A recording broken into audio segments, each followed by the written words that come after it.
Voilà, merci Balandi ya Kafuti Télévision. Merci na confiance bozo pesa biso. Merci na ndenge bozo accompagner biso na projet Oyo. Objectif est que avant fin de l'année, tout ça 1K. Objectif yangwana. Pour tout ça 1K, et sengeli na bino bo s'abonner. Et sengeli na bino bo partager, et sengeli na bino bo beta lisolo ya Kafuti Télévision. Moto nyonso aza informé te. Na Kafuti Télévision a comment informer que kuna tolobaka kaka vérité. Merci Nabino. Merci na babalanda ki émission à lobby au tolobela ki ville province à Kinshasa. Bato ba bengi tozu ba eko ba lobby analyse parfaite. Dango toko ebisa bino ke pour que to sala ba analyse oyo esenga soutien na bino. Soutien na bino so to sengi mbongo, so to sengi ba matériel. Bogolo ba lokoso, bogolo ba déjà to sala boye, bato ba répondra to pesaka boye mais lelo akoma boye te biso tozo sala na ba moyen de bord na biso. Mais bino to senga bino ka ko soutenir biso na ko s'abonner na chaîne na biso, na ko landa ka ba émission na biso, na ko partager ba émission na biso, des contributions na bino yango wana. Ndenge bana ya Sud Kivu ba ko sala na territoire ya Baraka, ndenge ba ko sala ba baza na Kavumu oyo tozali ko féliciter ba wazalendo bazali ko bunda kuna na territoire Baraka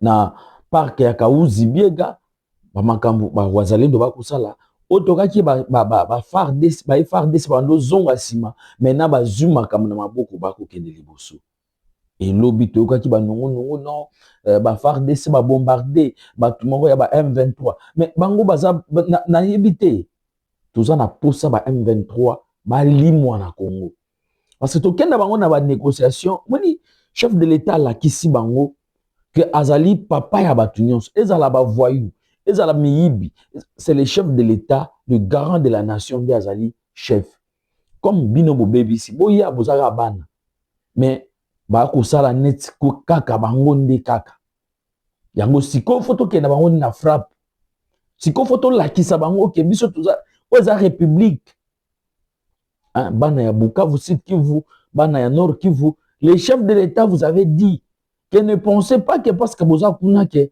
tobo sani bino nous allons tout faire pour récupérer notre territoire. Et c'est ça que le chef de l'État est en train de faire et son gouvernement. Bomoni Mama Judith Souminoa, une femme qui se bat, une femme comme un homme, a causé la vision à chef de l'État. Ou a quitté c'est pas le ministre naé, sur Otali ministre naé lokola, le VPM Adolphe Mozito, l'olenge a causé la collaboration bazana ngona Mama Judith Souminoa. To éviter. Vous sentez que la maturité est là. Parce que tout ce que le VPM est en train de faire, il se réfère. Na chef na yo, ezali Mama Judith Souminoa. Mama Judith Souminoa azali na vision ya chef ya tata mokonzi. C'est ça mosala ndeko kende liboso. Mais lelo na ngana lobela moke gouvernement depuis déjà 4 mois, si je ne m'abuse pas. Donc, mois prochain, je crois, mois Oyo, le 12, non, le 8, qui joue le 8 août, qui nomination, il y a un ministre. Et Toko qui est déjà 4 mois. Maintenant, total, quel est le résultat Oyo, chaque ministre a payé dans 100 jours? Parce que, dans l'administration, bajijaka motu par rapport il y a 3 mois asali na esika wana ndebo goyeba ke esika oyo ndeko asali malamu esika oyo ndeko asali mabe toko banda ko kende boye ministère moko mibale par jour pour que tout ça la ministère nyonso. Le gouvernement en général, vous sentez l'implication personnelle ya Mama Judith Souminoa en tant que le chef de l'exécutif. Ça, tu ne peux pas aller à l'université pour constater que Mama Judith Souminoa est en train d'abattre un grand travail. Et ce que chaque ministre, ministre va sala ba effort. Ministre va pesa ba meilleur ou ya bango moko. Lelo toko banda na ministère ya budget. Place le VPM Adolphe Mozito Mfumumpa Azali. Au banda nouvelle lamba bengaka l'homme des chiffres. Ministère à budget, mission principale nango ezali l'élaboration du budget, suivi et l'exécution. L'élaboration, l'exécution et le suivi. Les trois principales missions ya budget ezali yango wana. Mais Adolphe Mozito azalaki na opposition. Depuis 2015, si je ne m'abuse pas, à Longwa Palou, 2013, 2014, à Longwa Palou, à Kotara na opposition, à Bundeli Ekolo na opposition, pour que Pouelele yeba komonana. 2018, Aye a continué na opposition, et 2023, à Lobby, Moutounion soit Kobima to soutenir parce que Congo, ils en a pour ça, ya Mayele, ils en a Mayele, ils en a opposition, ils en a Mayele, ils en a pouvoir. Et en 2024, si je ne m'abuse pas, si je me trompe pas, 2025, le chef de l'État a élargi à lobby. Le pays est agressé. Nous voulons que tous les Congolais viennent pour que tu réfléchisse et Adolphe Mozito a répondu présent en tant qu'un patriote, en tant qu'un nationaliste, parce que Naïb Sarabino qui Adolphe Mozito azali na lignée ya Balumumba, ya Bakizenga, Bamulele. Donc ce sont des nationalistes et des pères fondateurs wana.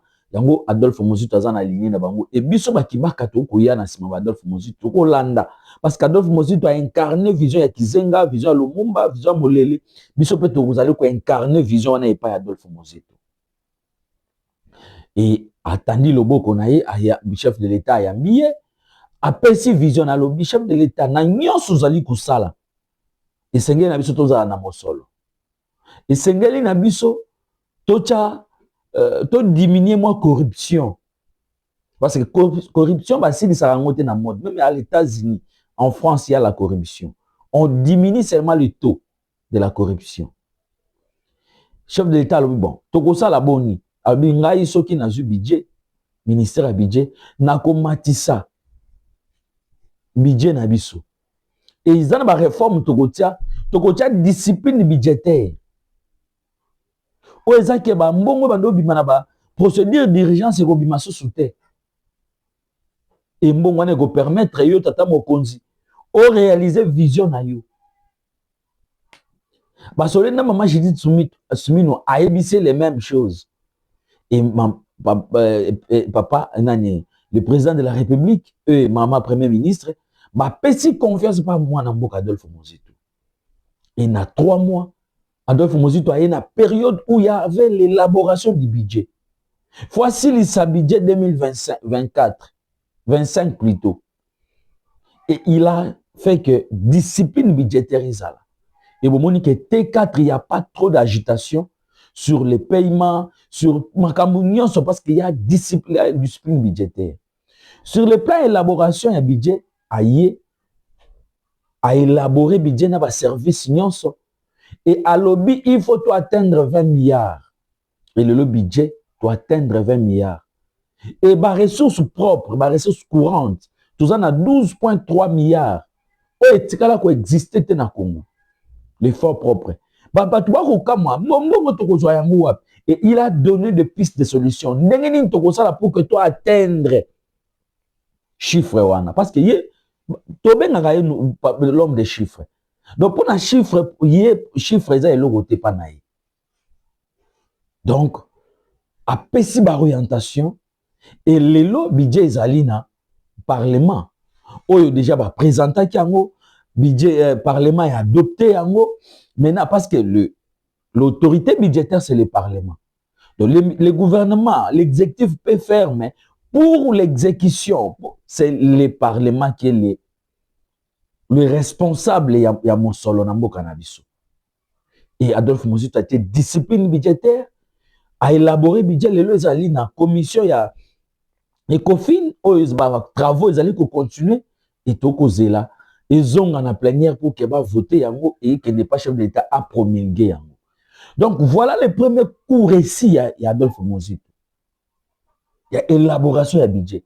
C'est pour la première fois toi atteindre les chiffres. Mais il n'a qu'à me rater pas Adolphe Mosito parce qu'en 2007, il a fait la même chose. Et en 2007, budget à Congo, il a qui a millions. Mais pour Abima, en 2012, Atika qui RDC n'a milliard. Mais les lots, tu atteindre cap Moussous pour dire qu'aujourd'hui, les pères, il y a budget à Congo, c'est Adolphe Mosito. Donc voilà, quelqu'un qui est en train de suivre pas à pas la vision du chef de l'État, sous la coordination de la première ministre Maman Judith Souminois, et cette collaboration entre les membres du gouvernement, entre surtout les VPM du budget et la maman, la première ministre, ça, je pense que il y a un kobota résultat. Parce qu'objectif du gouvernement, d'abord, ils allaient kimia.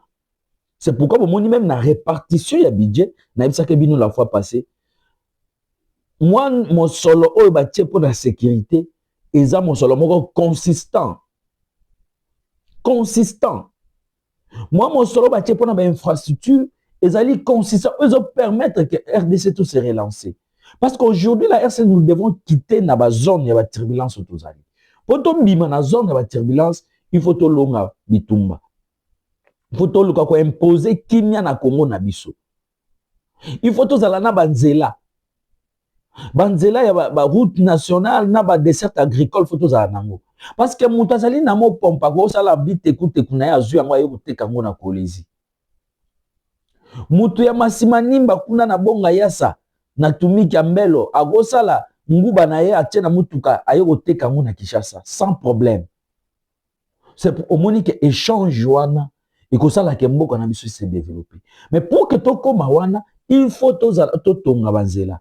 Parce que selon ba Belge ning batika biso na banzela 60 000 km de route. Mais eux ils allaient construit, eux ils allaient viable, ils allaient qu'à 6 000 km de route. Et mais pour que Congo lelo est comme circulable, il faut tout 150 km de route. Moi, je donne des chiffres. Je suis comme mon chef, je suis en train de suivre mon chef Adolphe Mosito, qui est l'homme des chiffres. Et nous, blabla, tu peux ça chiffre. 150 000 km. Et c'est possible de construire.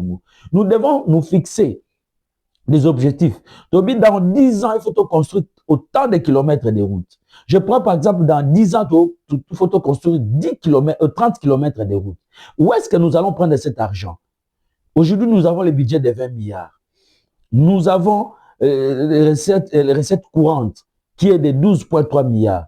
Et les autres sont recettes exceptionnelles, emprunts.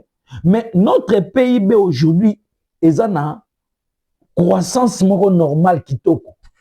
Donc, avec les 90 milliards de dollars que nous avons, il y a PIB, nous pouvons aller même emprunter pour construire des routes. Et notre fiscalité nous sert à payer ces dettes-là. C'est possible aujourd'hui dans des pays modernes, dans des fiscalités modernes. La fiscalité sert à payer des dettes. Mais aujourd'hui, quand on parle de la dette en RDC, on voit comme si c'est un drame. Donc, moi, je vous invite, mes frères et sœurs, ceux qui ont l'habitude de me suivre, de lire le livre de la comptabilité. Vous allez voir que la comptabilité aujourd'hui nous sert à payer des dettes. Donc, pour construire 150 km de route en RDC, selon programme où il y a programme stratégique et développement où il y a un ministère à plan, c'est possible. Il suffit seulement de mettre la volonté et tout cela et que ça les met sans problème. Donc voilà, aujourd'hui, je voulais juste vous présenter que le gouvernement, il y a RDC, et tout bandi na ministère, il y a budget, totali musala, il y a ministère à budget, Ouazali Koussala la réforme ou a même na kati ministère wana pour que les loto atteindre 20 milliards et tozali kozela ba député bazali ko travailler pour le budget wana pour que 2026 to ba kozala na loi de finances moko ya malonga, loi de finances oyo gouvernement ko travailler pour que atteindre ezala budget moko déficitaire te, ezala budget oyo et kosala esala musala na Congo. Mais tous allez n'avoir objectif na Congo il faut tout atteindre. Nous sommes kosenga makasi parce que le chef de l'État azali wana likolo a pesi vision n'est pas maman premier ministre Judith Souminois et ba ministre na union so bazali kosala na coordination ya maman Judith Souminois et toko sepela na collaboration où ils allaient par membre ya gouvernement. En tout cas, nous vous félicitons. Mais nous allons chuter pour vous dire que ici, Kafouti Télévision est toujours là pour vous et il travaille pour Nabino. Kafouti Télévision est une décision à propos de information ya sika. Monique Lobby na esa ibino makabu zali koleka na Ituri et na Butu ba na Ituri ba bengi biso ba na Ituri ba lobi na biso ke no kotoyo kimia pena izali bisika o masase bando ko beta ningi olobaki ekomi développement na kopesa bino lokola na chefferie ya chefferie ya Bianiali Chabi centre de santé moko ezali kotongama réhabilitation donc balancement ya travaux ebani ya ba infrastructure nde na yebisaki bino bisika ba rebelle bande kovanda ba déloger ba rebelle lelo bakomi kotonga ba centre de santé ba école na chefferie ya Baniali Chabi centre de santé eza en pleine réhabilitation et financement ya centre wana c'est le gouvernement provincial. C'est pourquoi je vous avais dit que le gouverneur militaire à Ituri aujourd'hui non luka komba ko benga yeme na monate bino mo pesa ba na Ituri bino surtout boza na terrain botindela nga komoni to go koma ko benga ye parce que mambo boye na Congo to mona raté donc RIA zo salango ebi manati ya sika oh ça existe. C'est pourquoi il faut to pesa ye komo moko boye pour to koma ko benga ye hein pour esala ke asala sous please bisika oyo na ba chefferie ou ya Baniali oyo mais ezalaki à tout moment que 10 personnes bakufi 20 personnes bakufi mais lelo eto oyo ka ke ba lancement ya ba travaux ezali ko salima ba construction ezali ko salima mais mutu wana il faut to pesa ba honneur c'est pourquoi ngai awa na esa bino ke awa to yaka te ke oyo to bandi koloba te awa to lakisa kabino na koloba nanga mingi te par rapport ya centre ya réhabilitation ya ba centre ezali ko salema na chefferie ya Baniali Chabi bota la réhabilitation ya centre oyo bino moko bo juger ndinge musala ya gouverneur militaire ko sala na Ituri et na délégation wana il y avait 2 personnes au Togo signifié bango il y avait Jérémy Edraku et Josué Ukeli oyo bazalaki parmi bato oyo bakendaki na délégation wana. Donc vous voyez que bana Ituri ba simbami ba ko accompagner vision ya chef de l'État à travers le gouverneur militaire oyo akosala na Ituri. En tout cas longoni na bino bolanda yango bino moko pour que to pesa commentaire ebele te po awa ezali nde bosolo. Autrefois dans un état vétuste, incendié par les ADF, l'hôpital de référence de Chabi fait peau neuve aujourd'hui grâce à sa rénovation par le lieutenant-général Luboya Kashamadjoni, gouverneur militaire de l'Ituri. Dépêché sur lieu par l'autorité provinciale, son conseiller en génie s'est imprégné du taux de sa modernisation. C'était lors d'une mission d'inspection des travaux de réhabilitation de cette infrastructure sanitaire le vendredi 28 novembre 2025. Comparativement à d'autres bâtiments qu'a réhabilité la MONUSCO, j'ai trouvé que les travaux ont été réalisés. Si pas à 100%, mais ça doit être déjà à 90%. Il y a encore des petits travaux qui restent à réaliser, entre autres les ouvrages d'assainissement, c'est-à-dire les caniveaux n'est pas encore fini. Pour les firmiers titulaires, il s'agit du résultat des passages de l'homme de la parole la fois dernière dans cette chefferie longtemps enclavée. Nous sommes vraiment très reconnaissants. Nous étions vraiment dans une grande difficulté pour gérer nos patients. Et comme il a répondu à beaux pères de famille, nous les remercions et nous continuons à saluer ces œuvres. Tout en recommandant l'équipement meuble, les bénéficiaires ont témoigné leur gratitude envers le gouverneur militaire. Merci beaucoup à son Excellence, Monsieur le gouverneur militaire. Nous sommes ravis de l'état actuel de l'hôpital. Nous sommes vraiment satisfaits parce que cet hôpital nous aide énormément. Comme difficulté, il y a insuffisance des lits pour les malades. Pour mémoire, la chefferie de Baniali Chabi, en territoire du Roumu, longtemps dans les tourments des rebelles ADF, retrouve son accalmie sous l'état de siège. Une situation qui ouvre une nouvelle ère de développement après les opérations menées par les forces armées, conformément à la vision du commandant suprême Félix Antoine Tshisekedi Tshilombo.